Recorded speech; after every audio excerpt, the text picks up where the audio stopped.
vous appelez? Je Quentin. Que pensez-vous de la journée du handicap? Alors pour moi la journée du handicap c'est bien de sensibiliser les jeunes à ça, parce que c'est quand même important les handicapés. Voilà, c'est bien de sensibiliser, de faire ça au collège. Voilà.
Bonjour monsieur, comment vous appelez?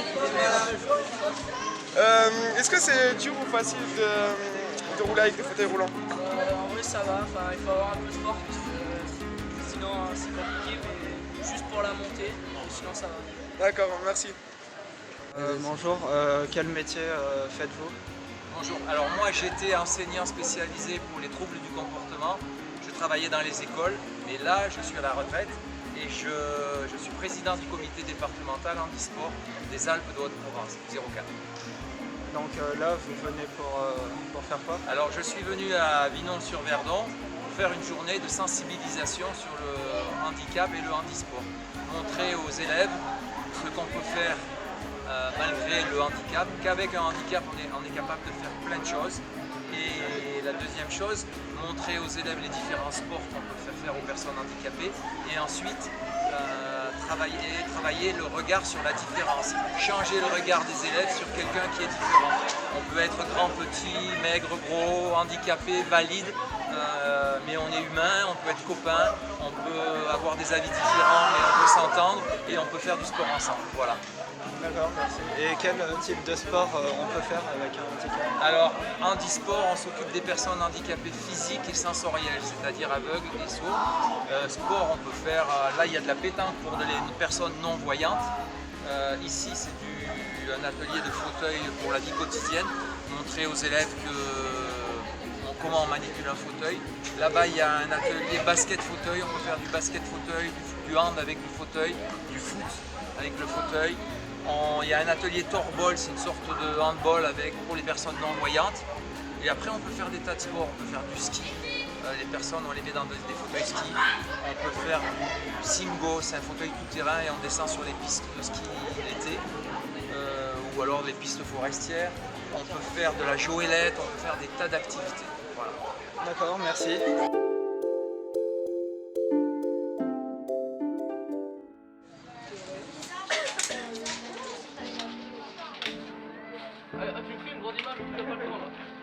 Il y aura le son ou pas? Oui, il y a le son. Là,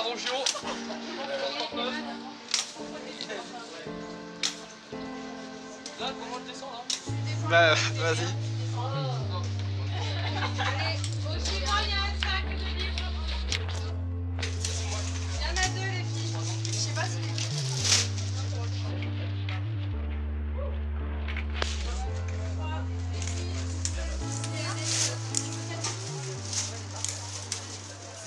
Qu'est-ce que vous pensez de cet exercice. C'était bien. C'était dur. Ouais. Mais alors, qu'est-ce que vous avez fait? Et ben on a marché avec des béquilles avec un sac. Ok, donc c'était très dur. Ouais. Le sac était extrêmement lourd. Hein, il y avait quoi dedans? J'avais une bouteille remplie à ras-bord. Donc, est-ce que ça vous plairait de marcher avec des béquilles toute la journée, tous les jours?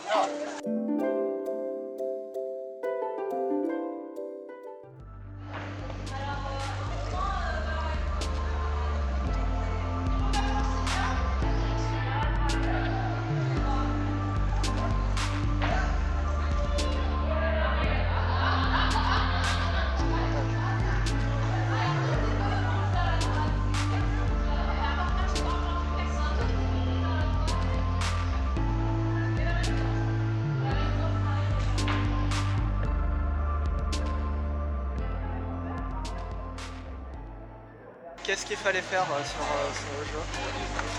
Alors ce qu'il fallait faire, c'est lancer donc, la boule pour se rapprocher au mieux du contourné. Donc ça c'est la règle de la planque. Et j'ai écouté les indications de Cassie concernant l'orientation de la boule et la force de frappe, si je peux dire. Donc, vous aviez les yeux bandés. Pardon? Vous avez les yeux bandés. Ah oui, pardon, je voulais bien préciser. Oui, bien sûr, les yeux bandés. Donc, vous avez trouvé ça facile ou Non, pas du tout. Le résultat est très surprenant en fait. On s'imagine que ça va arriver tout naturellement devant l'objectif et en fait j'étais assez éloignée. Non, pas vrai, faut dire. Bon, bah, merci.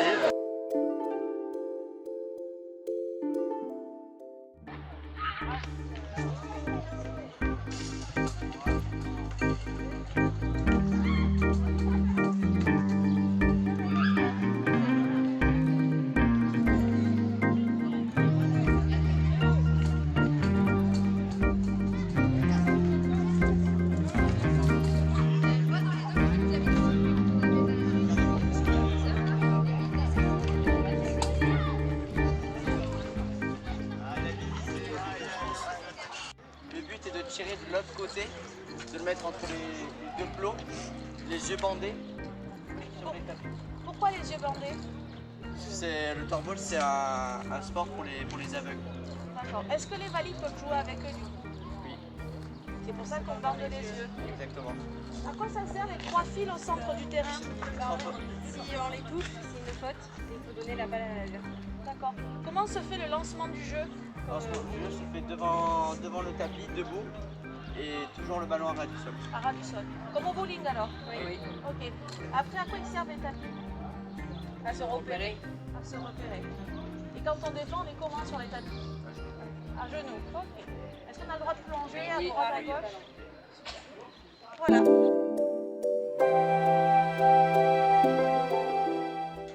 Vous vous déplacez, tu tiens bien très fort le jolet derrière, vous soulevez, allez.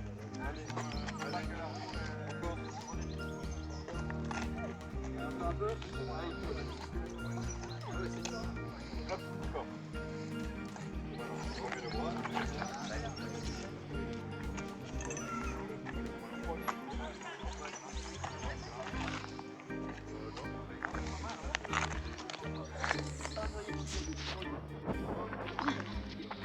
Devant.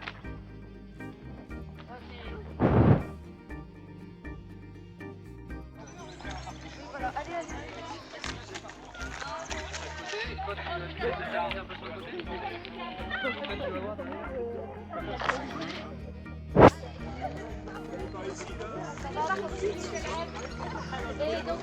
Oh, regarde.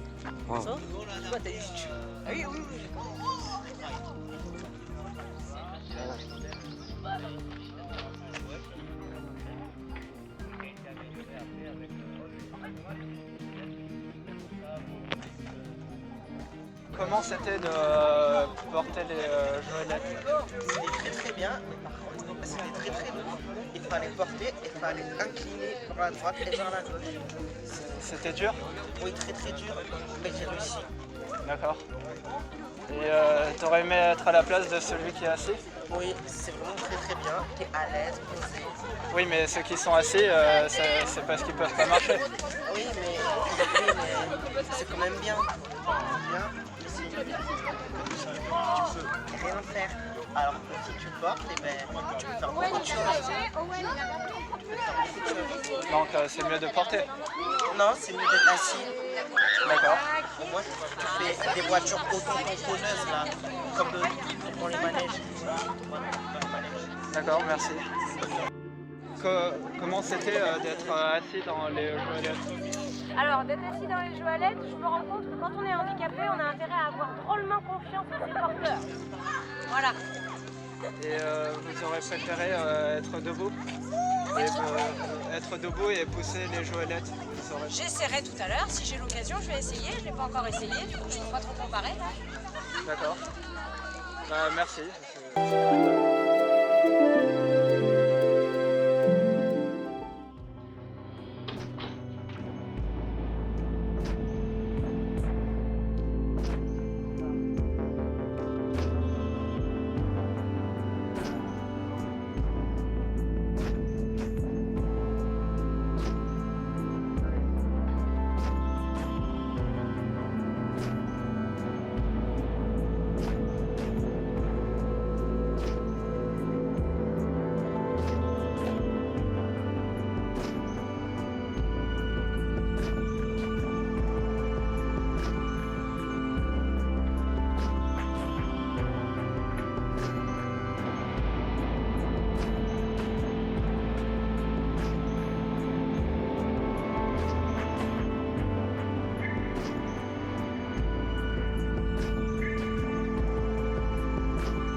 J'anime l'atelier Cécité et Malvoyance.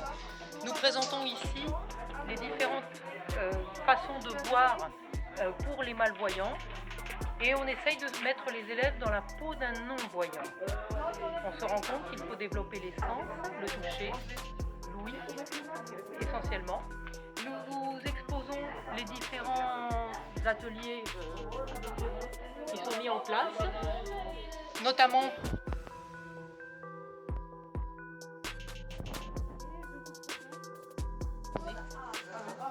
les différents instruments qui sont disponibles pour les malvoyants et les non-voyants. Donc un réveil parlant que l'on peut aussi utiliser avec des picots au niveau du toucher.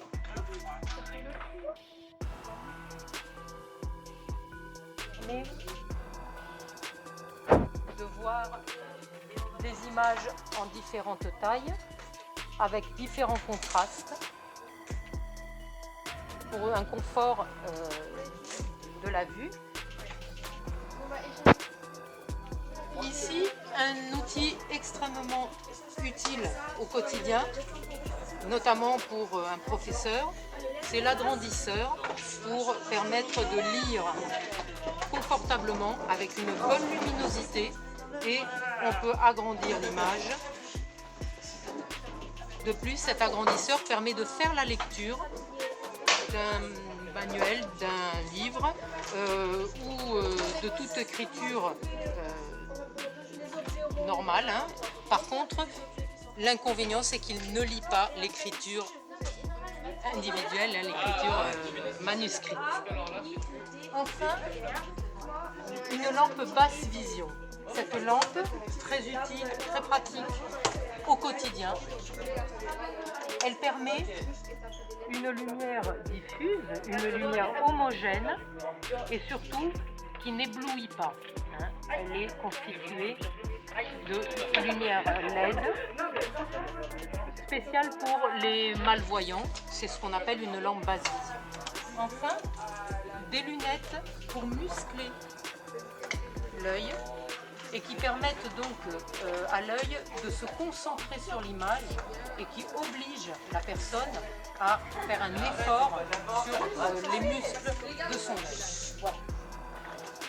Nous avons des ateliers divers. Les élèves peuvent arriver à trier des objets, à reconnaître par le... Nous avons présenté globalement les activités de l'atelier. Nous avons donc présenté la partie canne blanche à côté et ici la partie atelier pratique. Merci beaucoup et j'espère que l'atelier vous aura plu. Tu peux nous expliquer les règles de...